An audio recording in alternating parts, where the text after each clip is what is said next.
Շուրջ 2 տարի է մենք գտնվում ենք անազատության մեջ։ Վերահաստատում ենք, որ այդ քայլին գնացել ենք գիտակցված եւ ոչ մի րոպե չենք զղջացել դրա համար։ Քանի որ մեր առաջիկը ինքներս որակում ենք որպես ապստամբական քայլ, այլ ոչ թե աբեկչություն։ Սակայն չնայած մեր եւ մեր պաշտպանական կողմի ջանքերին, մեղադրող կողմը եւ այս դատարանը չեն ցանկանում ազատել մեզ ահաբեկչի պիտակից։ Եվ դա իրավունք է տալիս մեզ մտածելու, որ մեր նկատմամբ կիրառվում է կանխակալ վերաբերմունք։ Մենք ապստամբներ ենք, չենք ընդունում ոչ այս դատարանը, ոչ այս իշխանությունը, ուստի մենք ընդվզում ենք անարդարության դեմ։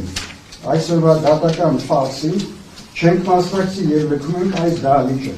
ի նշան բողոքի։ Նաեւ չենք լիազորում մեր պաշտպանին Արայք Բախտյանին, առանց մեզ ներկա գտնվել այսօրվա ֆեյք նիստի։ Մեր հաղթանակը մոտ է, մի քիչ էլ համբերեք։ Մահ ռեժիմը։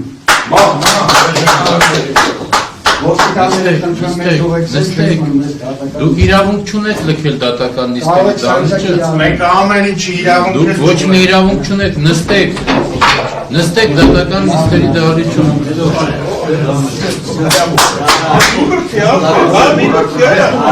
Նստեք նիստերի դահլիճում։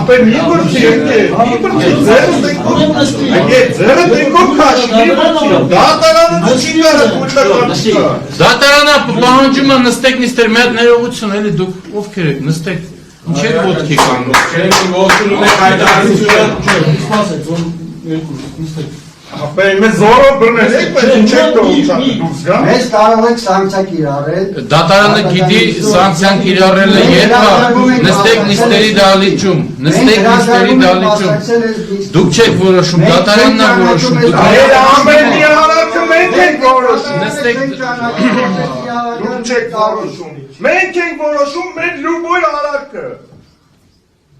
Ոստիկաններն խնդրում են ուղղակի մեզ։ Ու ես համոզված եմ ու մտածում եմ, վաղը մյուսով, եթե մեզի, որպես ինձ, կրված տաղացուց, անելու համար ասեմ դատեք կդատեք։ Բոլորին անեք Անելու համար եմ կդատեք։ Ասեմ դուս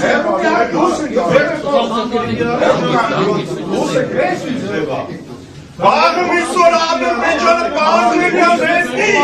ցույց տանելու համար, դատելու այս դատարանում դուք մեզ դատել եք, ցույց տանելու համար։ Դա խորհրդանում է, այս պատ, վիքսվում է։ Դուք գործը անում այս կատակները գնում են հիմա եվրոպական դատարան։